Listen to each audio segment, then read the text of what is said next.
My dear sisters and brothers in Jesus Christ, in the past few years, in the field of education, they are talking about deep learning. Deep learning is far different from what you and I have done, rote learning. Deep learning is actually to think a lot and to make answers which are out there, part of your own answers.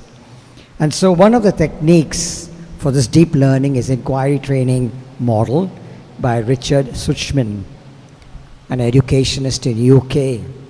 And he has this lovely exercise where you put up a problem before the children or the students, and you leave out some kind of discrepancy, or you keep a discrepancy in that, where they will ask questions, and those questions are only yes and no questions, answers.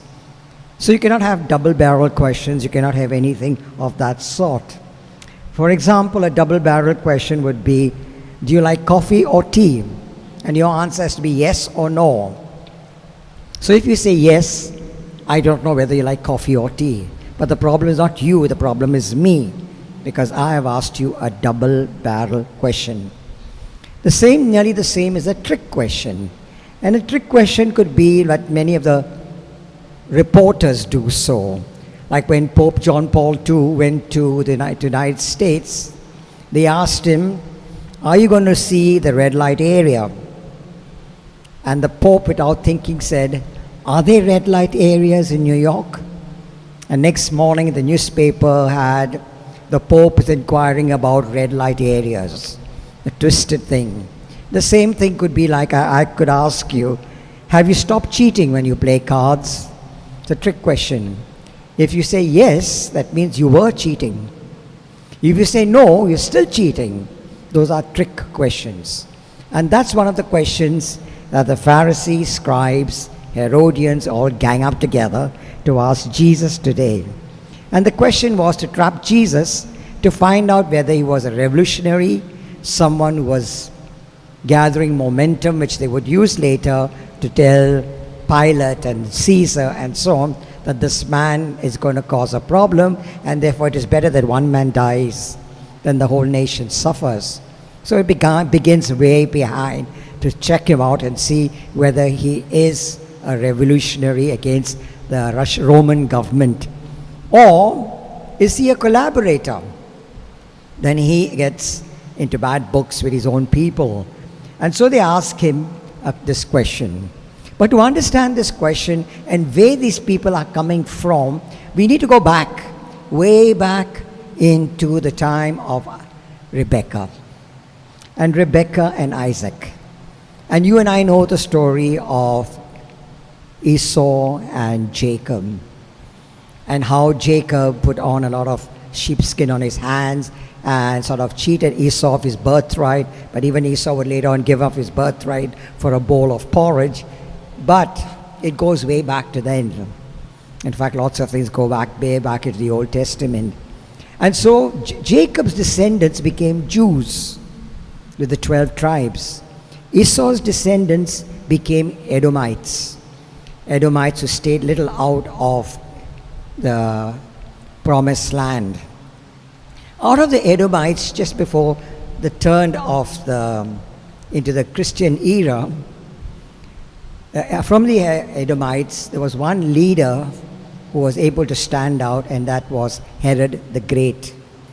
So Herod the Great was the one who was responsible at the time of Jesus' birth to make sure that all the little babies were martyred because of his insecurity.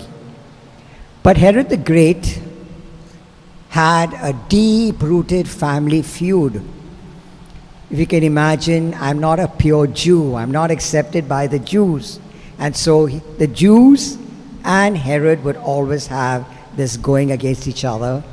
And that's why the Jews hated Herod, because Herod, to get support, would take the Roman help. In fact, Herod the Great did take Romans help to come up as the king of the Edomite area and then become in charge of Israel. And so there was this. Within the Jews, they had their own problems. You had the Pharisees. who would follow the books of the Bible. You have the Sadducees who would follow only the first 5 books of the Bible, and then they did not believe in life after death. So that's why they asked Jesus that story about if a man dies and so many other brothers and so on, at the time of when they go to heaven, whose wife will that woman be of the 7 brothers? Because they were trying to make fun of Jesus, of life after death. So you had the Pharisees, the Sadducees, and you had an up-and-coming group, the scribes. And the scribes were the ones who would be writing the law, writing it down, making manuscripts, giving their points of view, and so on. In fact, the scribes had a lot to do with guiding the people as to what is right and wrong, always interpreting the word of the Bible. My dear sisters and brothers, these 3 would form one group, the Jews, you have Herod, and then you have the Romans. And in the midst of all this, they ask this question. Now it's very nice, I like that the word Jesus says, you hypocrites. There's a play on that word hypocrites, and I'll tell you why. But the scene takes place in the temple square. And so Jesus is there, and these people come, and it's strange that though they are enemies, the Jews within themselves, Herod's people, but much later in the 60s, there would be a man called Sartre, Jean Sartre, and he says, who are your friends? Friends are those who have a common enemy, because Sartre was very pessimistic. And it's so appropriate here. The Jews, the Pharisees and scribes and the Sadducees, the Herods and the Romans.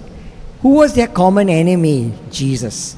So it didn't make a difference if they got together. And that's why Jesus calls them hypocrites.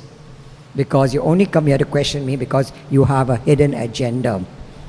That happens in life today also. We find people ganging up together just because they have a hidden agenda, then they split again, and so on. But coming to this, they were at the temple. And then in that temple, Jesus is smart enough to ask them, if you're asking me this question, show me a coin. Now here's the hypocrisy. If you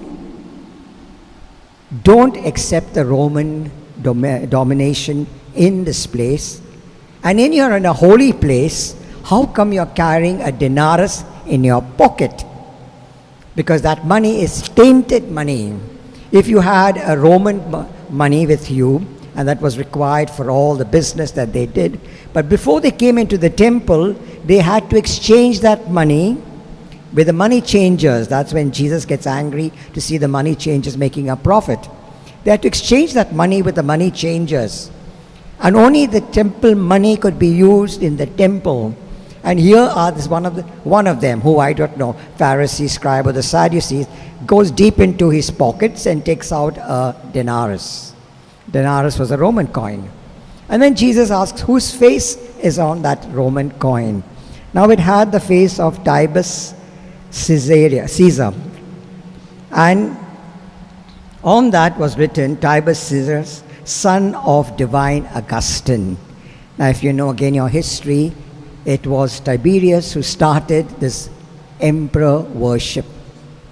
Anyone who called anybody else the Son of God was going to be in trouble. And so this was engraved in the coin, Son of Divine Augustus. And on the other side of the coin, it had Pontifex Maximus, which means Supreme Priest. I'd like you to go a little ahead and you visualize who is our Son of God, who is our priest, our high priest, Jesus. So can you imagine the Roman emperor was so afraid of Jesus being called the Son of Man, the Son of God, but it was just the beginning of temple emperor worship. It would reach its maximum in the year 95 AD and so on, with Domitian, who thought himself to be the real Son of God. And that's where all the persecution in the book of Revelation comes into the picture. And so when they take out this coin, Jesus must have had a smile on their face, because you are real hypocrites. You're carrying a coin that you don't really agree with. And that's why Jesus says, render to Caesar what is Caesar's, and render to God what is God. Now, if they were trying to put a trick question or a trap question to Jesus, Jesus puts the ball in their court. So what is Caesar's and what is God? That's the big question. And if you look at Psalms and all this kind of things, especially Psalm 51, where David is so repentant about his sin with Bethsaida, there's a lovely line on verse 12 says, what can I offer you? For all the world belongs to you. If I had to give you fatted calves, if I had to sacrifice sheep and goats, it is nothing to you, because all that belongs to you. My dear sisters and brothers, Pope Francis has written Lourdes, you see, to tell us that whole of creation belongs to God. Whole of everything belongs to God. And therefore Jesus throws this question to the Pharisees, scribes, and Sadducees especially, because they were the holy people. Render to God what is God, render to Caesar what is Caesar. And if they were smart enough, they would realize that it was a trick question and everything belongs to God. My dear sisters and brothers in Jesus Christ, we are no more in this era of emperor worship. We do not have a theocracy. In our country, we have democracy. And according to the Constitution number 25, we have freedom of religion. Now, very often people ask us, why does the church get involved in politics? And if you heard last week the father speaking about Fratelli Tutti, especially the one on the chapter on the new way of doing politics, the first paragraph of what Pope Francis says, the church is involved in politics because politics per se is to deal with people, to lift up their elevate their problems, to look after their needs, to see that the people are happy, and all that kind of thing. That is what politics is about. The government to look after the needs of the people, whatever it may be, famines, water problems, etc. That's the role of the government. And the church gets involved in this, but not in party politics. We are not interested in what this party says and that party says and so on. No. We are interested in what the government says and how it should run a country. And keeping that in mind, my dear sisters and brothers, we in turn, as Christians, are called to help in this mission of the government and the mission of the church to make sure that we also do our bit to make sure there's less suffering around the world. In our own parish today, we have the environmental cell that's collecting all the Tetra Packs so that they're not littered and thrown away. And those Tetra Packs go to a company that recycles it, makes furniture of the Tetra Packs. And then we have other days when we collect electronic wastage and so on. And the church encourages this, especially Pope Francis in his document that I already mentioned. But at the same time, you and I, in our own little ways, have to reach out to those in need. I remember when the earthquake occurred in Latour, I was the principal at Holy Name School. And there were loads of things coming into the Holy Name School, clothes, etc. and so on. And Cardinal Simon was saying, it's better that we give in kind, because if we give it in cash, we don't know what's happening. And so the classrooms below in Holy Name School were transformed into godowns for rice, for wheat, for clothes, for blankets and so on. And Nirmala Nikitan was organizing or seeing to these things going out. But they were disappointed because the government officials there, when anything was given to them, some of our doctors from Orlem also were on the panel, and they were very upset at what was happening. Godrej was giving massive fridges for vaccines to be kept in, and each of those fridges were in ministers and MPs and MLAs' homes. So some of the doctors just said, forget it, we're not coming here because we don't have vaccines. It is at this time that the government of Maharashtra got up and said to Cardinal Simon, can the church step in? And that was a feather in our cap. Caritas India with the help of Mumbai being the main center, and Nirmala Niketan got into Latur, and within 2 weeks we were able to organize things, build tents, help people decompose bodies one side, and so on. And that was a feather in our cap. And the Caritas India and Caritas all over, Caritas means charity, it's an international organization, and we continue to do good works. If you saw last week, Caritas India got the prize for the best NGO in the whole of India for the amount of work Caritas India has done during this pandemic. It's everything possible, whether it was dealing with migrants, giving them shelter, giving them transport, seeing to food, seeing to famines, seeing to jobs, employment, etc. You name it. When it was announced at the award ceremony, they were ticking, as it was ticking off the boxes of all this, why Caritas India should get the prize compared to other NGOs. And we have done amazing work. Today happens to be Father Mario's birthday, the one who handles here Caritas India, Bombay. And you see his reports that were sent, amazing things that our parishes in Mumbai have done. Amazing. From giving distribution of food, opening up centers, medical centers, you know it.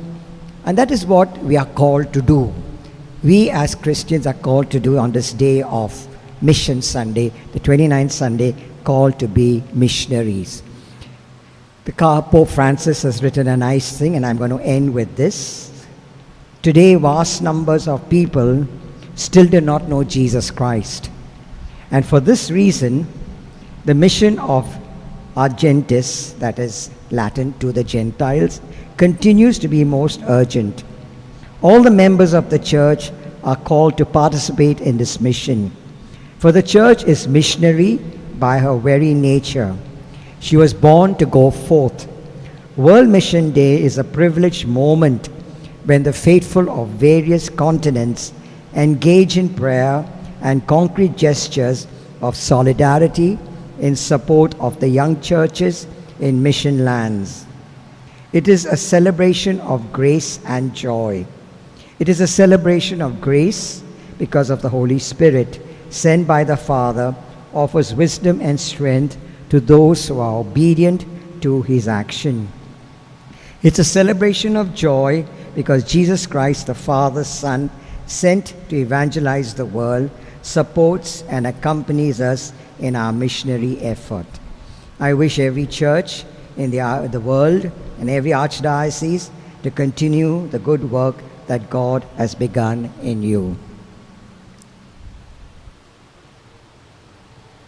Please stand. We have the creed.